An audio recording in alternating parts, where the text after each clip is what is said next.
Hello everyone and welcome to Arushi's world. आज मेरे channel पे गेस्ट आए हैं अभिजय शुक्ला। पहले भी आए हैं एक्चुअली अभिजय। आज हम लोग अभिजय के ऑफिस में हैं, मैं यहाँ पे इनसे मिलने के लिए आई, तो मैंने सोचा कि अभिजय के साथ आरुषि's वर्ल्ड पे ब्लॉग बनाया जाए।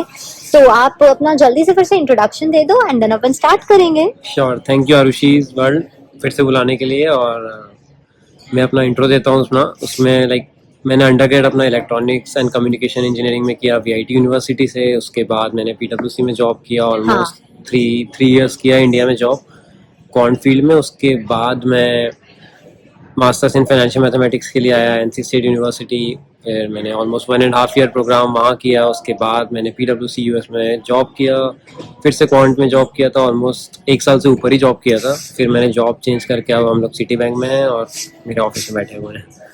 तो इस वीडियो में हम पर्टिकुलरली बात करेंगे फाइनेंस वर्सेस लाइक क्वांटिटेटिव और मैथमेटिकल, लाइक फाइनेंस लाइक फिनमैथ जो है, क्योंकि मेरे पास आरुषि's वर्ल्ड पे काफी सारे लोगों के क्वेश्चंस थे कि यूएस मास्टर्स इन फाइनेंस के लिए कैसा है, फाइनेंस इंडस्ट्री में स्कोप कैसा है। तो अभिजय ने अभी रिसेंटली ये नया जॉब स्टार्ट किया है सिटी बैंक में, जो हेडक्वार्टर्स है न्यूयॉर्क सिटी में, और मुझे लगा कि ऑफकोर्स इन क्वेश्चंस को फाइनेंस से रिलेटेड आंसर करने के लिए इससे अच्छा कोई इंसान नहीं है। बट उसी के अराउंड हम डिस्कशन करेंगे। एंड आई थिंक लाइक पहले सबसे बेसिक क्वेश्चन से ही स्टार्ट करते हैं कि masters in finance and like masters in financial mathematics, like in दोनों चीजों में क्या डिफरेंस है, और बेसिकली कितने तरह के फाइनेंस के मास्टर्स के ऑप्शंस हैं लाइक इंडियन स्टूडेंट्स के लिए। श्योर, आई थिंक ये बहुत कॉमन क्वेश्चन है जो लोग बहुत लोगों ने हैं। पूछा है क्योंकि चैनल राइट, पे कि मास्टर्स इन फाइनेंस क्या होता है, मास्टर्स इन फाइनेंशियल मैथमेटिक्स क्या होता है, क्वांट फाइनेंस क्या है, फाइनेंशियल इंजीनियरिंग क्या है। तो अगर समराइज करो, इन दोनों को अलग अलग बकेट्स में डालते हैं तो फाइनेंस जो है वो मोर ऑफ फाइनेंशियल एनालिसिस का काम है, जहाँ फाइनेंशियल स्टेटमेंट्स पे काम कर रहे होते हो, या आई वुड से जो more of CFA level side है, और जहाँ बहुत टेक्निकल स्किल्स इन्वॉल्व नहीं होती है। मेरा टेक्निकल स्किल का बोलने का मतलब है मैथमेटिक्स बहुत इन्वॉल्व नहीं होगी, प्रोग्रामिंग इन्वॉल्व नहीं होगी, स्टैटिस्टिक्स इन्वॉल्व नहीं होगी। बट अगर फाइनेंशियल मैथमेटिक्स या क्वांटिटेटिव फाइनेंस के बारे में देखा जाए तो वहाँ heavy maths, heavy statistics involve होती है, बट जिनका एप्लीकेशन फाइनेंशियल इंडस्ट्रीज में होता है। और उनको हम प्रोग्रामिंग लैंग्वेजेस के थ्रू इम्प्लीमेंट करते हैं। तो इसमें अगर मैं मिक्सचर बताऊं, जो प्रोग्रामिंग लैंग्वेजेस के थ्रू जो इम्प्लीमेंटेशन है वो बेसिकली फाइनेंशियल मैथ्स है, और जो रेगुलर फाइनेंस है वो जो आप बता रहे थे लाइक बैलेंस शीट्स और ये सब चीजों राइट, हाँ, वो income statement, balance sheet, cash flows पे एनालिसिस है, तो वो मास्टर्स इन फाइनेंस वाला पार्ट है। हाँ। बट अगेन यहाँ अगर यूनिवर्सिटीज की बात की जाए, कि जब यूनिवर्सिटी शॉर्टलिस्ट किए थे तो उसमें काफी सारी यूनिवर्सिटीज ऐसी होती है जो क्वांटिटेटिव फाइनेंस को बहुत सारी टर्म से बोलती है। लाइक क्वांटिटेटिव फाइनेंस हो गया, फाइनेंशियल मैथमेटिक्स हो गया। आप कार्नेगी जाओगे तो वहाँ कंप्यूटेशनल फाइनेंस होता है, जॉर्जिया टेक कंप्यूटेशनल फाइनेंस है, कोलंबिया में अलग चीज से बुलाया जाता है।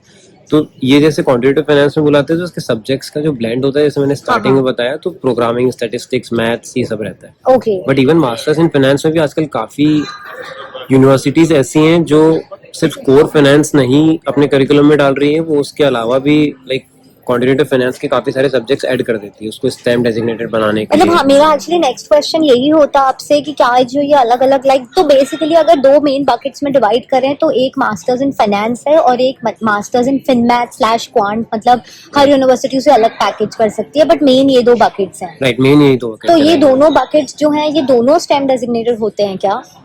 दोनों stem designated, like quantitative finance और फाइनेंशियल इंजीनियरिंग वाला पार्ट तो डेफिनेटली होते हैं, बट आजकल यूनिवर्सिटीज मास्टर्स इन फाइनेंस को भी स्टेम डेजिग्नेटेड बना रही हैं। कौन से कोर्स ऑफर करके, जो हम लोग फाइनेंशियल इंजीनियरिंग में पढ़ते हैं तो उसमें वो लोग प्रोग्रामिंग ऐड कर देंगे, उसमें वो लोग मैथमेटिक्स या स्टैटिस्टिक्स की कुछ कोर्स ऐड कर देंगे, बट वो लोग सेल उसको या बोलेंगे मास्टर्स इन फाइनेंस ही। तो जैसे यूएससी हो गई, वहाँ वो लोग मास्टर्स इन फाइनेंस का अगर आप लोग करिकुलम देखोगे तो वहाँ ऐसा होता है। मतलब कि वो लोग फाइनेंशियल मैथमेटिक्स के कुछ सब्जेक्ट्स ऐड करके उसको लाइक स्टेम डेजिग्नेटेड बना रहे हैं। ये तो एक्चुअली चीज आजकल काफी सारे एमबीए के कोर्सेज भी कर रहे हैं, क्योंकि एसेंशियली अगर आप यहाँ पे नॉन स्टेम में आ रहे हो तो सिर्फ 1 ईयर के लिए आ रहे हो, जिसका आई फील ऑनेस्टली कोई सेंस नहीं है। लाइक 1 साल काफी कम है।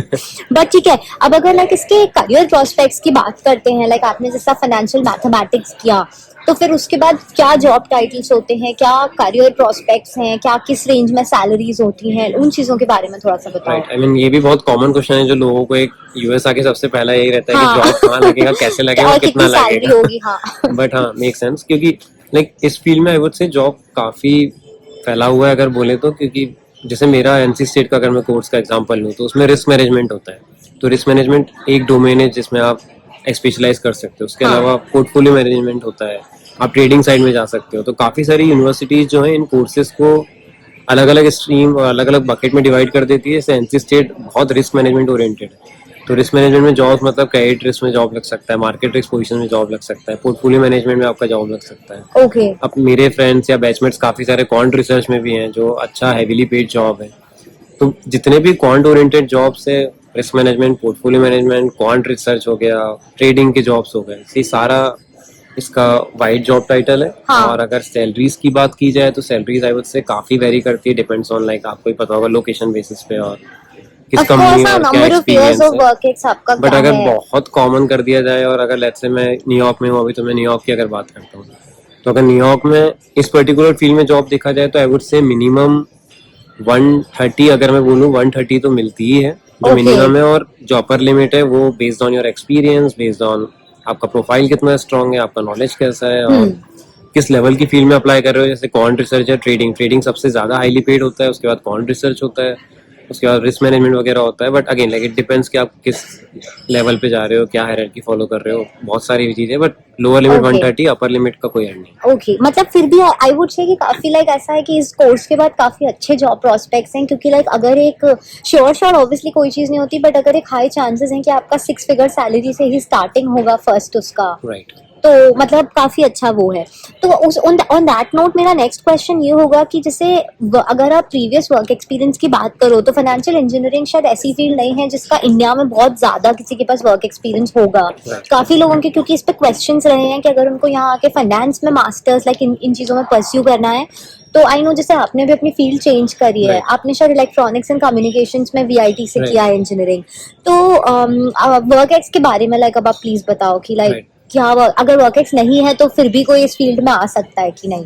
श्योर। सो लाइक जैसा मैंने स्टार्टिंग में बताया था, अगर ये फाइनेंशियल इंजीनियरिंग ओवरऑल ही मिक्सचर है प्रोग्रामिंग का, स्टैट्स का, मैथमेटिक्स का, data science skill, machine learning skills, तो इंडिया में इस फील्ड का मतलब ब्लेंड नहीं अवेलेबल है। बट आप अगर डिस्क्रीट लेवल पे देखो तो इंडिया में काफ़ी सारे लोगों को नॉलेज रहता है, लोग काफ़ी सारे डेटा साइंस फील्ड में, काफ़ी सारे डेटा एनालिटिक्स फील्ड में, तो वो लोगों को ये एक्सपोजर है।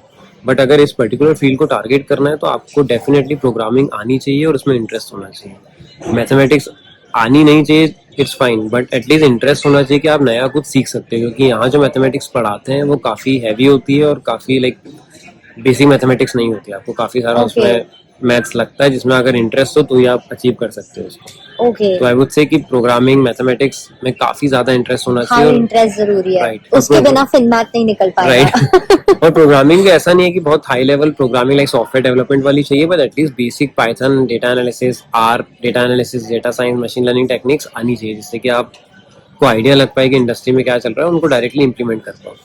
ओके। राइट। तो मेरा भी वैसे ही एक्सपीरियंस था, मुझे प्रोग्रामिंग आता था, मैथ्स में काफ़ी इंटरेस्ट रहा है, तो इसलिए थोड़ा सा लाइक रेज्यूमे को मॉडिफाई किया, थोड़ा इंटरेस्ट भी था, तो मतलब कुछ अचीव करना था तो थोड़ा तो आप हायर टारगेट सेट करते हो। तो इसलिए financial mathematics I would say कि काफ़ी अच्छा है। इंडिया में काफ़ी सारे लोग हैं जिसको इसके बारे में नहीं पता है, आई वुड से कि प्लीज़ एक्सप्लोर करो, बहुत अच्छी फील्ड है। ओके, तो मतलब बिना वर्क एक्स के कोई आ सकता है, लेकिन मैथमेटिक्स और प्रोग्रामिंग तो अगर आप प्रोग्रामिंग की बात करूँ तो जैसे अगर मैं जो लोग फिनमैथ से ग्रेजुएट होते हैं फाइनेंशियल इंजीनियरिंग या फाइनेंशियल मैथ्स की डिग्री के साथ, उनके आप एवरेज कितना बोलोगे कि उनके जो डे टू डे जॉब होता है उसमें कितना % कोडिंग का नीड होता है, मतलब आप 100% टाइम में से?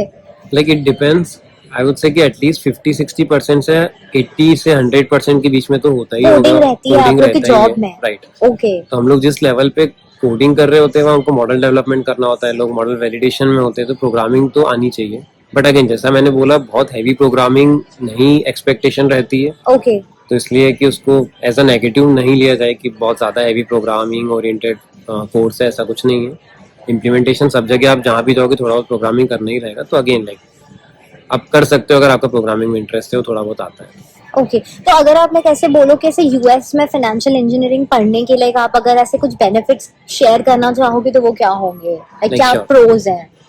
Definitely like first of all काफ़ी वाइड फील्ड है। अगर मैंने जैसे मैं अभी रिसेंटली जॉब शिफ्ट किया है, उसके पहले मैंने बहुत अच्छी इकोनॉमी में जॉब निकाला था। हम लोग के बैचमेट्स ने काफ़ी सारा, मार्केट बहुत अप था उस टाइम पे, 2022 की बात है। हाँ, आप मई 2022 में राइट। ग्रेजुएट हुए तो थे। उस टाइम पे लोगों के पास मल्टीपल ऑफर्स थे, लाइक इंक्लूडिंग मी, मेरे बैचमेट, सबके पास मल्टीपल ऑफर्स आ रखे थे। But at this point economy काफ़ी डाउन है और एक साल से हम लोग देख रहे हैं कि मार्केट काफ़ी हायरिंग फ्रीज हो रखी है काफ़ी टेक्निकल कंपनी। बट अगर मैं बोलूँ इस पर्टिकुलर फील्ड में, मेरे जूनियर्स, उसके बाद उनके जूनियर्स, सबका बहुत अच्छे जॉब लग रहे हैं। और even okay. Eight this point अभी भी काफ़ी जूनियर्स के रेगुलर कॉल आते हैं, जिनके बहुत अच्छे अच्छे कंपनी से इंटरव्यू कॉल आ रहे हैं, उनका सिलेक्शन हो रहा है, like Citi bank, Goldman, JP Morgan.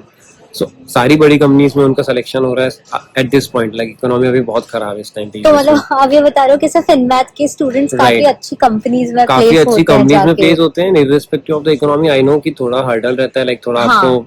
ज्यादा फाइट मारनी पड़ेगी, but I am pretty sure job बहुत अच्छा है और सैलरीज, बोनसेस काफी ज्यादा अच्छे हैं इस फील्ड में। ओके। और लर्निंग्स एक्सट्रीम लेवल पे, लाइक बहुत ज्यादा है। तो काफी ज्यादा अच्छी फील्ड है। And I would say again, जैसा मैंने स्टार्टिंग में बोला, तो प्लीज प्लीज एक्सप्लोर करो इस फील्ड को, बहुत ज्यादा हम्म। अच्छी है अगर आपका मैथ्स में, प्रोग्रामिंग में इंटरेस्ट है। तो अच्छा, और कोई कौन या डाउन साइड अगर मैं पूछूं तो कुछ है आपके लिए? डाउन साइड एक मे बी ये हो सकता है कि अगर, क्योंकि बहुत कॉम्पिटेटिव भी है, क्योंकि अगर मैथ्स हैवी है, मैथ्स ओरिएंटेड है, तो डेफिनेटली लाइक आप एक्सट्रीम कंपटीशन में, जैसे इंडिया में भी अगर कोई मैथ्स ओरिएंटेड इंजीनियरिंग फील्ड है, जैसे आईआईटी है, हाँ, तो अगर आप, कंपटीशन भी उतना ही कंपटीशन टफ बहुत होता ज्यादा है। रहता है, तो यहाँ भी कंपटीशन भी उतना ही रहेगा। बट अगेन लाइक उस कंपटीशन में सर्वाइव भी आप कर जाओगे और अच्छी पोजीशन पे एंड करोगे। सो दैट्स फॉर श्योर है। तो वो एक कॉन है, बट आप उस पर अगर वर्क करोगे तो वो एक प्रूफ भी बन सकता है। ओके। इसलिए तो आई थिंक लाइक क्वेश्चंस के एंड पे उतने ही थे। अगर आपसे कोई ऐसे क्लोजिंग थॉट्स में पूछूं, लाइक क्या बोलोगे स्टूडेंट्स को जो अभी इंडिया में बैठ के देख रहे हैं वीडियो और कंसिडर कर रहे हैं फाइनेंस की डिग्री का और यूएस आने का? डेफिनेटली लाइक प्लान करो, थोड़ा एक्सप्लोर करो इस पर्टिकुलर फील्ड को। काफ़ी सारे पेपर्स अवेलेबल है ऑनलाइन, आप काफ़ी सारे रिसोर्सेज अब अवेलेबल है। जब मैं आया था तब इतना नहीं था ऑनलाइन, बट अभी एक्सप्लोर करो, लाइक लोगों से बात करो। आप मुझ पे रीच आउट कर सकते हो, और मेरे से बहुत सारे लोग हैं लिंक्डइन पे, लोगों को देखो, उनको रीच आउट करो। बहुत ज़्यादा अच्छी फील्ड है, बहुत अच्छा स्कोप है। जैसा मैंने स्टार्टिंग में बोला, कोई भी इकोनॉमी में परफॉर्मेंस हमेशा अच्छा ही रहा है। तो आई वुड से कि प्लीज़ प्लीज़ एक्सप्लोर करो, और ऑल द वेरी बेस्ट। और कुछ भी ज़रूरत हो तो प्लीज़ मुझे मैसेज करना लिंक्डइन पे। And thank thank you you. So much Abhijay. And Abhijay का जो जॉब चेंज था, जो हमने पहले अभी डिस्कस किया कि इसने पीडब्ल्यूसी से सिटी बैंक में जो चेंज किया है, ये क्यों किया है, इसके पीछे भी बहुत बड़ा रीजन है। तो वो हम लोग पार्ट 2 में वीडियो के डिस्कस करेंगे। So Abhijay will be back with another video on Arushi's world soon. आप लोग ध्यान रखिए and thank you so much for watching this video. Thank you, bye bye.